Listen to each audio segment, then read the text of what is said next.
메타버스와 인공지능으로 보는 세계의 경제. 오늘도 세계적인 석학 김명주 교수님과 함께하겠습니다. 안녕하십니까? 우리 김명주 교수님 방송 순위 섭외 1순위입니다. 그렇습니까? 네. 여기저기서 라디오와 방송, 다큐멘터리, 뉴스 종횡무진하시는데, 네, 오늘은 이제 싸이월드 관련해서 아주 재밌는 그런 기사가 있었습니다. 그래서 싸이월드가 이제 새롭게 오픈했고 약관을 수정을 해서 디지털 유산에 대한 논의가 갑자기 등장을 했는데 이제 싸이월드가 불러일으킨 디지털 유산에 관한 주요 내용이 뭔가요? 네, 새로 오픈을 하면서 약관 수정을 하면서 이제 이른바 이제 디지털 유산이라는 개념을 도입을 하기 시작을 했고요. 그래서 이제 싸이월드에서는 디지털 상속권 이제 보호 서비스라고 명칭을 했어요. 그래서 이제 돌아가신 분이 싸이월드에 남겨놨던 글, 그림, 동영상 이 부분을 이제 유족인게 확인이 되면 특별한 절차 없이 이제 드리겠다, 상속시켜 드리겠다, 이제 이렇게 발표를 했고, 이제 유족 중에서 보면 이제 돌아가신 자기 가족이죠. 특히 대개는 자녀들인데, 자녀들의 그러한 서비스를 원하시는 분이 대단히 많기 때문에 일반적인 이제 사회의 문화에 이렇게 순응하는 흐름이다라고 이제 밝혔던 거죠. 그런데 이제 문제는 뭐냐면 이 가입하셨던 분들 당시의 약관하고 지금 고친 약관하고 다른데 이 부분이 다르거든요. 근데 이제 당사자인 돌아가신 분의 의견을 안 물어봤잖아요. 네. 그렇죠. 그래서 돌아가신 분이 항거권이 없는데 일방적으로 유족들과 살아있는 사람들 편에 서서 이제 싸이월드가 약관을 고친 거기 때문에 이게 문제가 있다. 특히 이제 돌아가신 분의 프라이버시 개인정보, 그렇죠. 네, 이런 부분들을 유산은 결국 이제 죽은 사람의 그렇죠. 그 생각이 제일 중요한 거잖아요. 그렇죠. 물어볼 수가 없는 상황이고, 그렇죠. 그러니까 돌아가신 분과의 약관을 일방적으로 바꾼 거잖아요.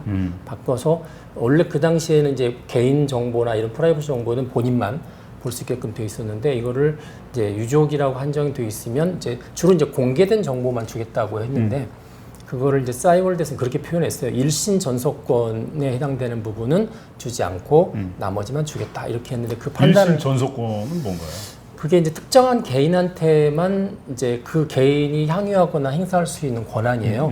그러니까 아무리 자기 부모, 자식, 친족이라고 그래도 그거를 양도하거나 상속할 수 없는 권한인데 대개는 이제 프라이버시 관련된 부분들이죠. 그렇죠. 이제 그거를 부모한테 이제 유족한테 줬을 때 문제가 되는 것들은 안 주겠다 이렇게 이야기하니까 그거를 싸이월드가 어떻게 판단하느냐. 그렇죠. 본인들이 법원도 아닌데 이제 그런 문제도 생겼고 가장 큰 부분은 이제 그건 것 같아요. 이게 자산으로서 상속될 수 있는 권한이냐 아니면 그 당사자가 죽으면서 사라져야 되는 프라이버시 정보냐 하는 부분이 이제 가장 큰 문제가 되는 거죠. 네. 디지털 유산이라는 게 도대체 뭔가? 부동산, 이제 주식 이런 거는 이제 우리가 느끼지만 디지털 유산은 아직 안 와닿거든요. 그렇죠. 우리가 보통 이제 유산하면 돌아가신 분이 남긴 물건, 그러니까 눈에 보이는 것들이죠. 눈에 보이는 거나 아니면 국가에 의해서 이렇게 추적이 되는 눈에 보이지 않는 금융 이런 것들을 보통 유산이라고 하는데, 근데 지금은 흔히 말해서 자산에 속하는 것 중에서 디지털 자산이 대단히 많아요. 그렇죠. 예를 들면 이제 어느 개발자가 프로그램을 하나 샀는데 1,000만 원짜리 프로그램을 샀어요. 네네. 사서 자기 거가 됐는데 이분이 돌아가셨어요. 그러면 그 1,000만 원짜리를 판 회사 입장에서는 그 1,000만 원짜리가 사라진 거잖아요. 그게 다른 사람한테 상속되지 않고 그런 이제 디지털 상품이 점점 많아지고 최근에 이제 암호화폐라든지 또 NFT라든지 이런 부분도 다 어떻게 보면 디지털 자산에 그렇죠. 속하는데 물론 그런 부분들은 이제 거래소를 추적하거나 이렇게 하면 추적할 수 있지만 상당히 많은 부분들이 아직까지는 국가에서 자산으로 등록하지 않는 게 상당히 많이 있거든요. 그래서 이제 그런 것들도 디지털 자산이라고 하는데 실제로는 이제 여기서 이슈가 되는 거는 그렇게 거래가 되는 거 말고 본인이 남긴 기록이나 동영상이나 음악이나 이런 부분들도 상당한 이제 가치가 되는 거죠. 특히 연예인들 같은 경우는 실제 이게 이제 싸이월드에서 문제가 됐었던 부분이 뭐냐면 이제 연예인 자녀가 죽었던 경우가 있어요. 그러니까 가족들이 그 아이가 남겼던 싸이월드상에 남겼던 그다음에 그림 동영상 이런 걸 달라고 한 거죠. 이제 그게 이제 돈이 될 수 있으니까 물론 이제 기억도 될 수 있지만 그러니까 어느 부분은 개인 정보인데 또 어떻게 보면 그게 나중에 굉장한 자산 가치가 되는 거라서 그래서 이제 지금 보면은 이제 디지털 자산인데 남겼을 때 누가 봐도 객관적인 돈이 되는 거는 이제 디지털 유산이라고 부르고 그냥 개인적인 정보라고 그러면 보통 디지털 흔적이라고 부릅니다. 근데 지금 두 개를 다 섞어서 쓰고 있습니다. 이제는 뭐 디지털 유산이라고 하는 것이 뭐 이제 선택하고 안 하고의 문제가 아니고 반드시 우리가 네. 디지털 유산의 개념 정의라든지 그렇죠. 또 이제 향후에 어떤 식으로 이제 법안을 만들어야 될지 네. 또 사회적인 합의는 어떻게 해야 될지에 대해서 너무 중요한 시점인 것 같습니다. 네. 네. 궁금한 게 이제 개인 정보가 이제 상속 가능한 것인가? 네. 그 개인정보라는 게 엄밀히 따지면 이제 인격적 권리인데 일반적으로 인격적인 권리는 상속이 안 됩니다. 그 사람 아주 대표적인 일식 전속권인데 그런데 이제 우리가 가끔씩 여러분들이 사이트 들어가 보면 그런 경우 있을 거예요. 개인정보 활용에 대해서 동의를 하게 되면 그러게 되면 이제 어느 사이트에 가입하게 되고 그러면 그 회사에서 내 개인정보를 가지고 여러 가지 처리를 할 수 있잖아요. 그러니까 또 이게 또 한편으로 보면 일식전속권, 그러니까 인격권이 아니고 마치 채권처럼 이렇게 사고 팔 수 있고 뭐 이렇게 거래할 수 있는 것처럼 돼 있는 거죠. 그래서 이 부분에 대해서는 아직까지는 법적으로 인격권에 속해 있어요. 그래서 이게 거래할 수 있는 대상이 아니라고 되어 있음에도 불구하고 실제로는 거래가 되고 있거든요. 그런 면에서는 앞으로 개인정보도 이 디지털 자산과 자산의 범주에 넣어서 유산의 범위에 넣어야 된다 하는 의견들이 굉장히 강합니다. 실질적으로 뭐 거래가 되고 있다면은 그런 네. 뭐 이제 개념 규정이 필요하겠네요. 네, 그렇죠. 네. 사실 그게 거래 자체가 불법인데 우리가 어느 사이트를 가입한 다음에 그 사이트가 이제 망하면 그 고객들의 개인 정보를 다 팔잖아요. 사실 이제 파는 것 자체가 이제 거래 대상이라는 건데 원래 그렇게 팔면 안 되는 거거든요. 왜냐면 법적으로는 걔는 팔 수 있는 성격이 아니기 때문에 그럼에도 불구하고 실제로는 거래가 되고 있는 게 이제 현실이죠. 네. 네. 그런 의미에서 이제 뭐 디지털 상속이 이제 이슈가 뭐 여러 번 되었습니다. 우리 사회에서도 네. 천안함 사건 때 유족들이 이제 싸이월드 측에 이제 계정 정보를 달라고 요청을 했고 그래서 네. 이제 디지털 상속이 이제 이슈가 됐는데 뭐 과거에도 이제 일부 이제 국회의원들이 디지털 유산에 대한 법안을 발의했는데 이제 결국 수용은 안 됐고 이런 이슈가 이제 왜 지금까지 해결되고 있지 않은가? 그 근본적인 이유가 뭔지. 그게 가장 큰 게 사회적 공감대가 약한 것 같아요. 그러니까 지금도 디지털 자산, 유산 이러면은 저게 뭐지라고 네, 대부분 그렇죠. 생각을 네. 하는데 뭐 그 전에 이제 천안함 사건 같은 경우는 거의 한 12년 전 그렇죠. 사건이거든요. 네.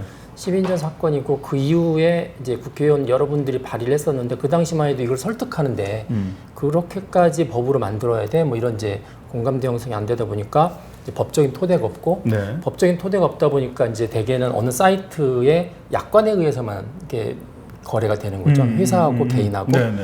그런데 그 회사 약관에 보면은 당사자가 죽으면 그 사이트에서 남겼던 여러 흔적들을 어떻게 할 것인지 했는데 명시가 없었던 거예요. 명시가 없다 보니까 이제 이게 반복이 되는 거죠.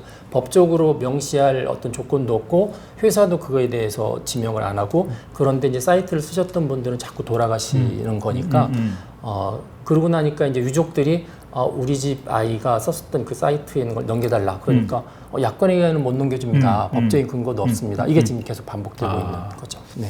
우리나라는 항상 이렇게 보면은 좀 자율주행 관련해서도 그때 뭐 미국, 독일, 일본 이런 쪽이 이제 법안 준비가 잘 돼 있고 우리는 네. 이제 기술은 그래도 뭐 그렇게 늦은 편은 아닌데 법안 관련해서는 인프라가 이제 낮은 수준이었는데 네, 네. 디지털 유산과 관련해서 이제 외국은 좀 더 우리보다는 좀 더 나은 네. 경우겠죠. 그렇죠.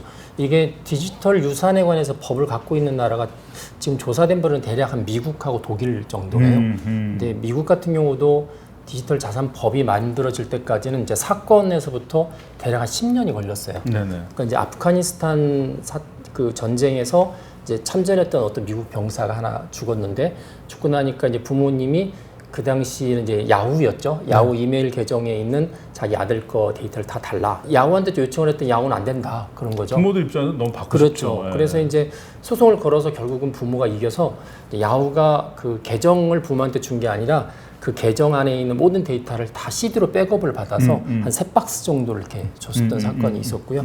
이제 그게 최초로 이제 약간 이제 사회적인 이슈가 됐고 그거로부터 또 대략 한 7, 8년 흐른 다음에 또 비슷한 사건이 또 벌어졌습니다. 또 벌어져서 이번에는 이제 한 2013년 정도에 버지니아 주에서 어떤 여학생이 죽었는데 그 여학생이 죽음이 자살이냐 아니면 사고사냐 이것 가지고 이제 부모는 이제 그걸 명시하고 싶은 거죠. 그렇죠. 그래서 아이가 페이스북을 쓰고 있었는데 페이스북을 상대로 해서 계정을 달라.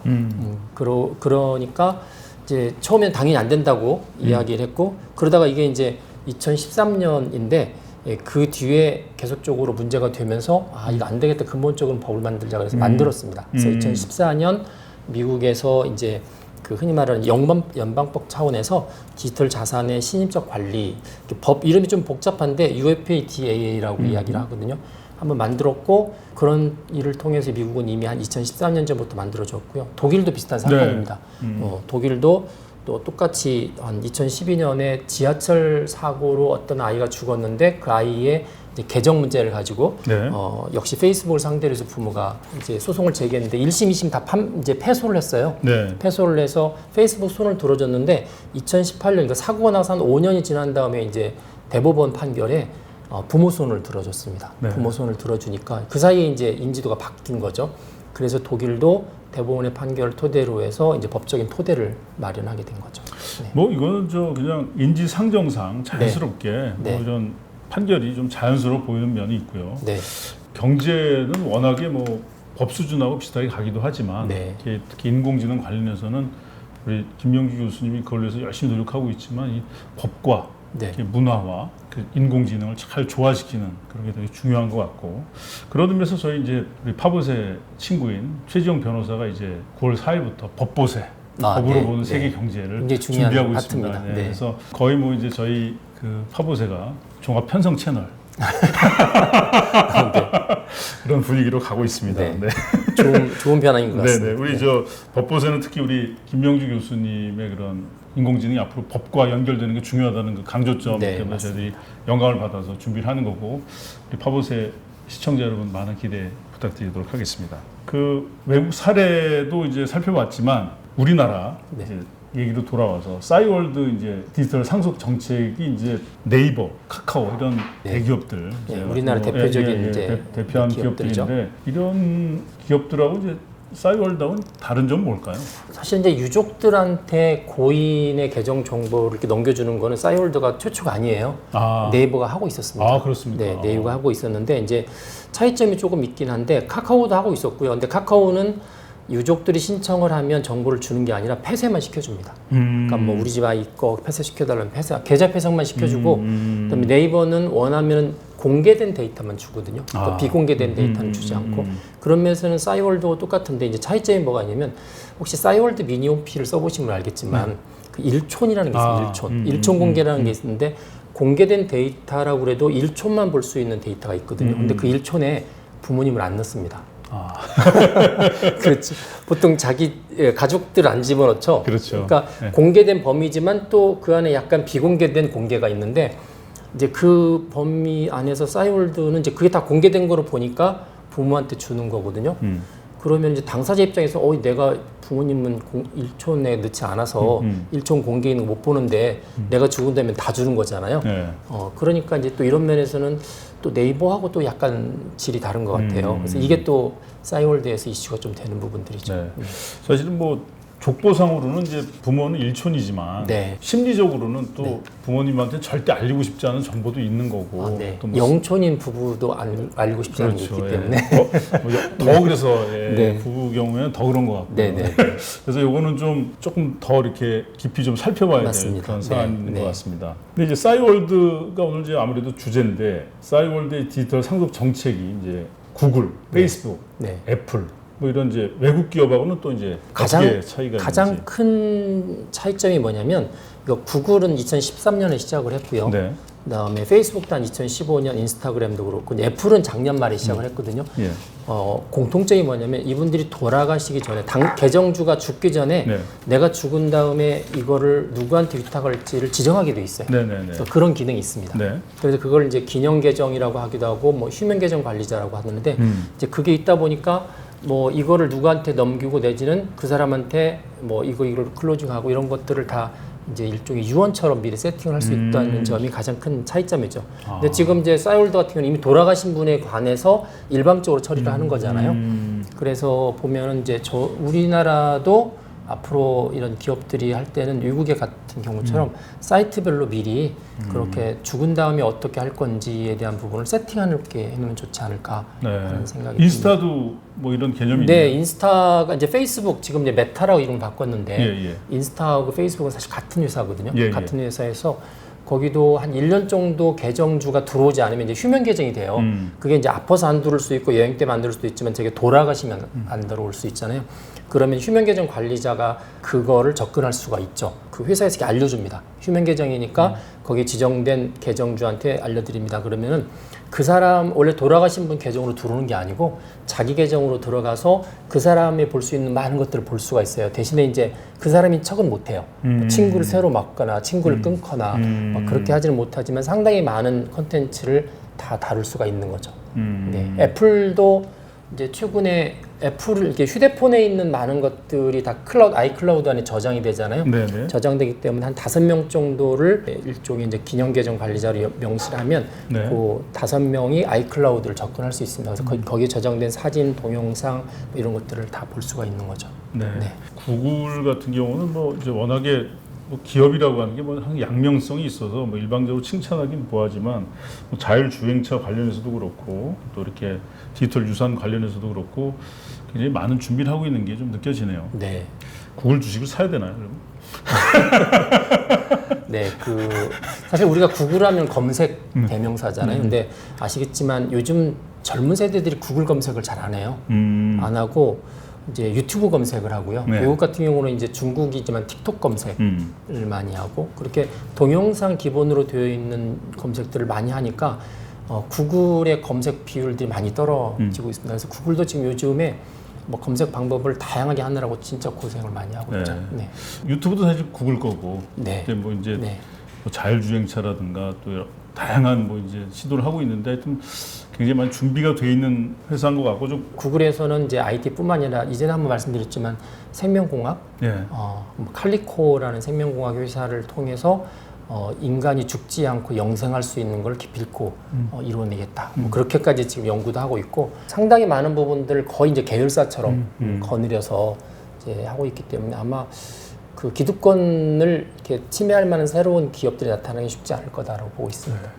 교수님은 네이버나 카카오 이런 쪽도 많이 살펴보고 계신데 네이버나 카카오 이런 쪽도 뭐 그런 구글 수준으로 노력을 하고 있는 건가요? 네.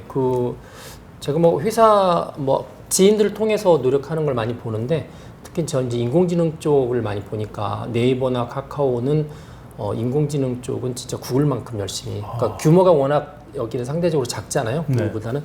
그럼에도 불구하고 자기네 회사의 규모에 비해서는 엄청나게 미래에 대해서 투자를 많이 하고 있습니다. 네. 긍정적인 소식입니다. 이게 주식에 영향을 줄까요? 저희는 뭐 이제 자꾸 그런 떨어져서 예측을 하는 방송은 아니기 때문에 뭐 하여튼 뭐 여기까지는 말씀을 드렸습니다. 네. 그 싸이월드 그 이용 약관 그 제 13항을 보면 실제 개정된 싸이월드 이용 약관 13조에 따르면 회사 측은 회원의 사망 시 회원이 서비스 내에 게시한 게시글의 저작권은 별도의 절차 없이 그 상속인에게 상속된다 이런 명시를 했습니다. 그런데 이제 게시물의 일신 전속권 여부를 사측에서 이제 판단하는 걸로 보이는데 일신 전속권이라는 게 뭔지 그리고 이렇게 결정하는 게 지금 과연 적절한 건지 궁금합니다. 그러니까 개인이 향유하거나 행사하는 권한인데 이게 사실 법적으로 정의가 돼요.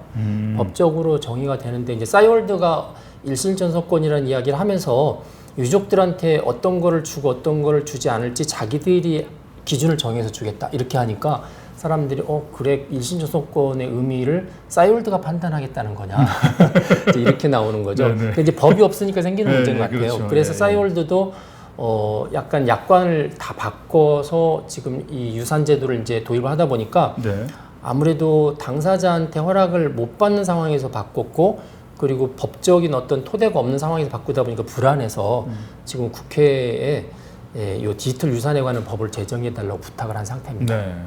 반드시 뭐 법안이 필요해 보이고요. 또 국회에서도 이제 무슨 정쟁에 관련된 그런 법안에만 뭐 이렇게 관심을 가질 게 아니라 디지털 관련해서 이게 우리 미래이기 때문에 여기에 법안도 좀 빨리빨리 좀 임했으면 좋겠다 그런 생각이 좀 들고 좀 각성을 촉구합니다.